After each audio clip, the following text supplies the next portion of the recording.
lalu tentang apa terpuji, Bu? Nah, kita masih ingat ya pelajaran kita minggu lalu. Nah, sekarang kita lanjut kepada akhlak tercela. Minggu kemarin kita udah belajar tentang akhlak terpuji. Sekarang kita membahas tentang akhlak tercela, yaitu ragam penyakit hati. Nah, yang mana ragam penyakit hati ini banyak, tapi pada pertemuan kali ini kita cuma membahas satu, yaitu wadah. Yang mana wadah itu artinya pemarah.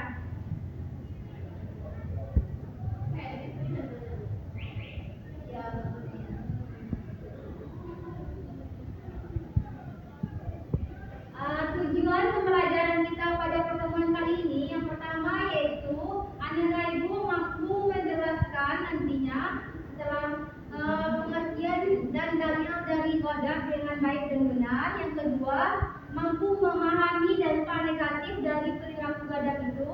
Yang ketiga, mampu cara menghindari dari perilaku gadap tersebut. Sebelumnya Ibu kasih tahu kalau gadap itu artinya pemarah. Sebelumnya Ananda Ibu pernah nggak marah kepada seseorang atau perlakuan seseorang? Pernah, Bu. Nah, kepada diri itu kenapa tuh alasannya? Karena kemarin ada minjam nggak dibalikin. Nah, berarti itu salah satu perilaku yang tercela pada diri sendiri. Nah, itu tidak boleh kita lakukan. Nah, dan harus kita ubah ya di sini. Ya, Bu. Itu, Bu. Yang selanjutnya kita masuk kepada pengertian wadah. Kepada Ananda Ibu Liza, tolong nak dibaca. Kata gadap berasal dari kata gadiba yang dagu berarti marah, mengamuk, murka, berang, jengkel. Kata gadap secara istilah adalah sikap tercela di mana gejolak darah dalam diri seorang meningkatkan karena tidak senang pada kelakuan tidak pantas. Nah, yang mana kata gadap itu berasal dari kata bahasa Arab yaitu gadiba. Ya, gadibu. Nah, yang artinya itu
tidak bijaksana. Yang kedua, retak dan putusnya hubungan persaudaraan antar manusia. Nah, contohnya tadi yang disampaikan Zikri, dia meminjam barang Nana, lalu Nana tidak mengembalikan, lalu Zikri marah dan mereka berdua pun terputus persaudaraannya. Yang ketiga, membahayakan kesehatan tubuh karena tekanan darah. Tentu seseorang yang marah tentu tekanan darah tingginya naik, jadi itu merupakan kesehatannya membahayakan kesehatan tubuhnya. Yang terakhir yaitu tentunya menerima murka dari Allah Subhanahu wa taala dan tentu dapat ganjaran dosa dari Allah Subhanahu wa taala apabila ada perilaku badan itu terhadap diri kita sendiri. Nah, yang terakhir ini materi kita yaitu cara menghindari perilaku gadap. Yang pertama, meredam rasa marah dengan sabar. Seharusnya apabila kita marah terhadap seseorang, kita harus sabar dalam menghadapi orang tersebut. Yang kedua, memegang rasa marah dengan berzikir, dengan menyebut nama Allah Subhanahu wa taala. Kita bisa beristighfar apabila kita marah terhadap orang lain. Dan juga bisa meredam marah itu dengan berwudu. Yang terakhir yaitu tentu memberi maaf orang yang kita marahi tersebut. Untuk menambah pemahaman Ananda, Ibu ada sedikit video pelajaran. Silakan simak ya Ananda, Ibu.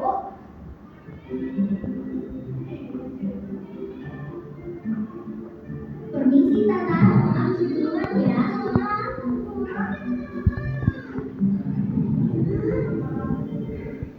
Tenang.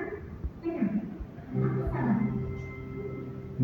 Oke, teman-teman.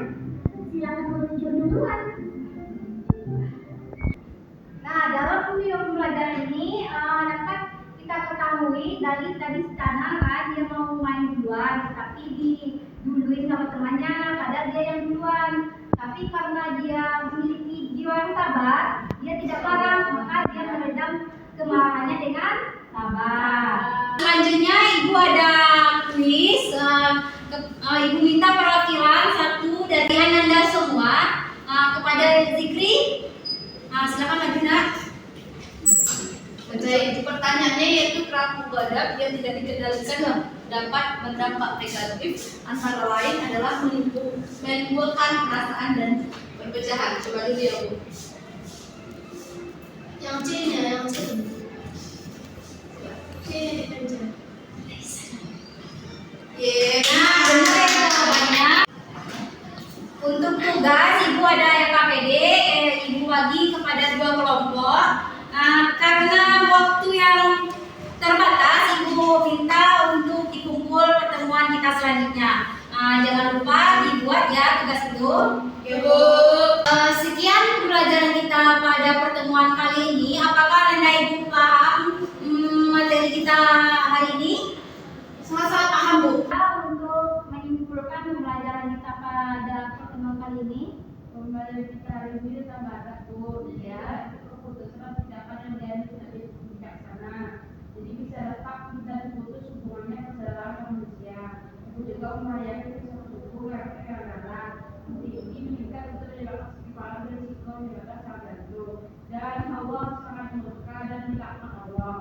Nah, nampaknya Ananda sudah memahami pembelajaran kita pada pertemuan kali ini ya. Nah, seperti yang kita ketahui bahwa perilaku gadap itu merupakan perilaku tercela yang harus kita hindari, dan dari perilaku gadap itu banyak dampak negatif yang dapat ditimbulkan, sehingga kita harus menghindarinya dalam kehidupan sehari-hari kita.